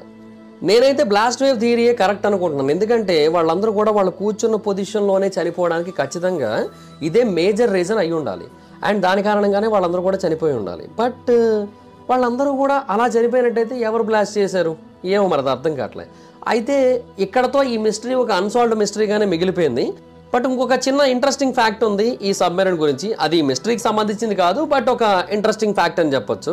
బేసిక్గా ఈ షిప్ క్యాప్టెన్ ఉన్నాడు కదా, ఆ క్యాప్టెన్ బేసిక్గా చాలా అంటే చాలా ఎక్స్ట్రాడినరీ వార్ఫేర్ పర్సన్. అతని పేరు జార్జ్ డిక్సన్. అతను ఇంతకుముందు నేరుగా భూమి మీద కూడా యుద్ధం చేశాడు. అయితే ఈ సబ్మెరైన్ దొరకడానికి ముందు అతని కుటుంబ సభ్యులు చాలామంది ఏం చెప్పారంటే, ఒకవేళ ఆ సబ్మెరైన్ కనుక దొరికినట్టయితే ఖచ్చితంగా మా కెప్టెన్, మా డిక్సన్ యొక్క షర్ట్ లోపల కానీ ప్యాంట్ లోపల కానీ మీరు ఒక గోల్డ్ కాయిన్ని చూస్తారు అని చెప్పారు. అంటే వాళ్ళు చెప్పింది ఏంటంటే, డిక్సన్ ఎప్పుడు కూడా ఆ గోల్డ్ కాయిన్ తనతో పాటుగా తీసుకొని వెళ్తారంట. అది అతనికి లక్కీ గోల్డ్ కాయిన్ అంట. ఎందుకంటే ఆ లక్కీ గోల్డ్ కాయిన్ అతన్ని యుద్ధం చేస్తున్న టైంలో నేల మీద బుల్లెట్ నేరుగా అతని తొడకి తాకకుండా కాపాడింది. అంటే ఆ బుల్లెట్ ఆల్మోస్ట్ 80% డ్యామేజ్ని తీసుకుని 20% డ్యామేజ్ని మాత్రమే అతనికి ఇచ్చింది. అందువల్ల ఆ రోజు అతను సర్వైవ్ అయ్యాడు, ఆర్ అట్లీస్ట్ అతని కాలు కూడా సర్వైవ్ అయింది. సో అందుకనే అతను ఆ గోల్డ్ కాయిన్ ఎప్పుడు కూడా తనతో పాటుగా తీసుకొని వెళ్తాడంట. ఇలా చాలా మంది చేస్తూ ఉంటారు, ఎందుకంటే చాలా మందిని ఇలాగ ఏదో ఒక వస్తువు యుద్ధంలో వాళ్ళని కాపాడింది ఒకప్పటి కాలంలో. సో అందుకని వాళ్ళందరూ కూడా వాళ్ళతో పాటుగా వాటిని తీసుకొని వెళ్తారు తర్వాత ఎక్కడికి వెళ్ళినా కూడా. అయితే ఆ కెప్టెన్ యొక్క బోన్స్ మనకు దొరికాయి కదా, ఆ బోన్స్లో ఒక సింగిల్ $20 కాయిన్ అయితే ఉంది. అది పూర్తిగా బంగారంతో తయారు చేయబడింది. అండ్ దానికి ఒకవైపు ఏమని రాస్తుందంటే, శిలా April 6, 1862 my life preserver GED. అంటే బ్యాటిల్ ఆఫ్ షిలాలో అతను April 6, 1862లో ఇది కాపాడింది. So George E. డిక్సన్ అని చెప్పి అతని పేరుని షార్ట్ కట్లో రాశాడు. అండ్ ఆ కాయిన్ సగానికి బెండ్ అయ్యి ఉంది. అంటే ఒక బుల్లెట్ వచ్చి దాన్ని తాకితే ఎలాగైతే బెండ్ అవుతుందో అలాగే బెండ్ అయింది. సో అది కంప్లీట్గా నిజమే, అండ్ అతన్ని కాపాడింది అంతకుముందు. సో ఫైనల్గా April 2004లో, అంటే ఈ మిస్టరీ జరిగిన 140 సంవత్సరాల తర్వాత ఆ క్రూ మెంబర్స్ అందరికీ కూడా మంగోలియాలో సమాధులు ఏర్పాటు చేశారు. అండ్ ఆ టైంలో గౌరవ లాంఛనాలతో మొత్తం గవర్నమెంటే వాళ్ళందరినీ కూడా సమాధి వరకు తీసుకొని వెళ్ళింది. అంటే వాళ్ళ యొక్క బోన్స్ ఏవైతే ఉన్నాయో వాటిని. అండ్ కొన్ని వేల మంది ప్రజలు వాళ్ళతో పాటుగా వెనక్కి వెళ్ళారు, ఆ ఫ్యూనరల్కి అటెండ్ అయ్యారు. ఎందుకంటే వాళ్ళు అమెరికన్ సివిల్ వార్కి చెందిన ఆఖరి పోరాట వీరుల యొక్క సమాధులు కాబట్టి వాళ్ళవి. సో చాలా అంటే చాలా బ్రేవ్ పీపుల్. బట్ స్టిల్ ఒకటైతే వాస్తవం, ఇప్పటికీ కూడా ఆ HN హన్లీకి ఏమైంది, వాళ్ళు ఎగ్జాక్ట్గా దేని కారణంగా చనిపోయారు అనేది ఒక మిస్టరీయే. ఎందుకంటే ఆ బ్లాస్ట్ వేవ్ థియరీ అనేది మ్యాక్సిమం రైట్ అనిపిస్తున్నప్పటికీ కూడా ఆ థియరీని కూడా క్వశ్చన్ చేస్తోంది ఆ blue flare gun celebration. So ఏమైందనేది ఇప్పటికీ తెలియదు. ఎనీహో మొత్తానికైతే ఆ రోజు చనిపోయారు అనేది అయితే మాత్రం 100% వాస్తవం. సో దాట్స్ గైస్, చూసారు కదా ఇది వీడియో. ఈ వీడియోలో నేను చెప్పిన విషయం కనుక మీకు ఇంట్రెస్టింగ్ అనిపించినట్టయితే ఈ వీడియోని లైక్ చేసి ఈ వీడియోని మీ సోషల్ మీడియా ప్లాట్ఫామ్స్లో like WhatsApp, Facebook, Twitter, Instagram వీటన్నిటిని కూడా షేర్ చేయడానికి ట్రై చేయండి. ఇప్పటివరకు ఎవరైనా మన ఛానల్ సబ్స్క్రైబ్ చేసుకోకపోతే ఇప్పుడే సబ్స్క్రైబ్ చేసుకొని పక్కన బెల్ ఐకాన్ ఆన్లో పెట్టుకోండి. నా ఫర్దర్ వీడియోస్ మిస్ అవ్వకుండా చూడొచ్చు. చాలా మంది చూస్తున్నారు కానీ సబ్స్క్రైబ్ చేసుకోవట్లా. So please try to subscribe, click the bell icon also. నా ఇన్స్టాగ్రామ్ ఐడి జబర్దస్త్ మైదర్, ఎక్కడ వచ్చి ఫాలో అవచ్చు. Thank you so much guys. Bye. Meet next video. Bye bye. Hi friends, మీరు ఎప్పుడైనా సరే 5,000 రూపాయల ప్రొడక్ట్ 250 రూపాయలకి రావడానికి గమనించారా? లేదు కదా. కానీ అమెజాన్, ఫ్లిప్కార్ట్ లాంటి కంపెనీస్ ఏం చేస్తూ ఉంటాయంటే కొన్ని గోల్డెన్ హవర్స్ టైంలో మెగా డీల్స్ ఇస్తూ ఉంటాయి. ఆ డీల్స్ టైంలో ఒక్కొక్క ప్రొడక్ట్ మీద 90% నుంచి 95% వరకు డిస్కౌంట్ అయితే ఉంటుంది. అయితే ఈ డీల్స్ కోసం మీరు కాన్స్టెంట్గా ఆ యాప్స్ చెక్ చేస్తూ ఉండలేరు కదా. కానీ మీకోసం నేను వాటన్నిటిని కూడా కాన్స్టెంట్గా చెక్ చేస్తూ ఉంటాను. అండ్ దాంట్లో ఎప్పుడు ఏ డీల్ పెట్టినా కూడా ఇమీడియట్గా మీకు ఆ ప్రొడక్ట్ని అయితే షేర్ చేస్తాను. మీరు ఇమీడియట్గా ప్రొడక్ట్ని పర్చేస్ చేయొచ్చు దాని నుంచే. అండ్ అంతేకాదు కొన్ని ఎక్స్ట్రాడినరీ ప్రొడక్ట్స్ ఉంటాయి, వాటిని మీరు బయట ఎక్కడ కూడా చూడరు. వాటి గురించి కూడా నేను మీకు షేర్ చేస్తాను. మీరు సింపుల్గా చేయాల్సింది ఒకటే, కింద డిస్క్రిప్షన్లో మన టెలిగ్రామ్ ఛానల్ లింక్, మన వాట్సాప్ ఛానల్ లింక్, మన ఇన్స్టా బ్రాడ్కాస్ట్ ఛానల్ లింక్ ఉంటాయి. వీటిలో మీరు ఏ యాప్ ఎక్కువగా వాడతారో ఆ యాప్కి సంబంధించిన లింక్ మీద క్లిక్ చేసి ఆ యాప్లో ఉన్న మన ఛానల్ని ఫాలో అవ్వండి. దాంట్లో రెగ్యులర్గా చాలా ప్రొడక్ట్స్ అయితే మీకు అప్డేట్ అవుతూ ఉంటాయి. అండ్ ఆ ప్రొడక్ట్స్లో మీకు ఏది నచ్చినట్టయితే దాన్ని మీరు కొనుగోలు చేయొచ్చు వెంటనే. సో డిస్క్రిప్షన్లో లింక్స్ ఉన్నాయి, వెంటనే ఫాలో అవ్వండి.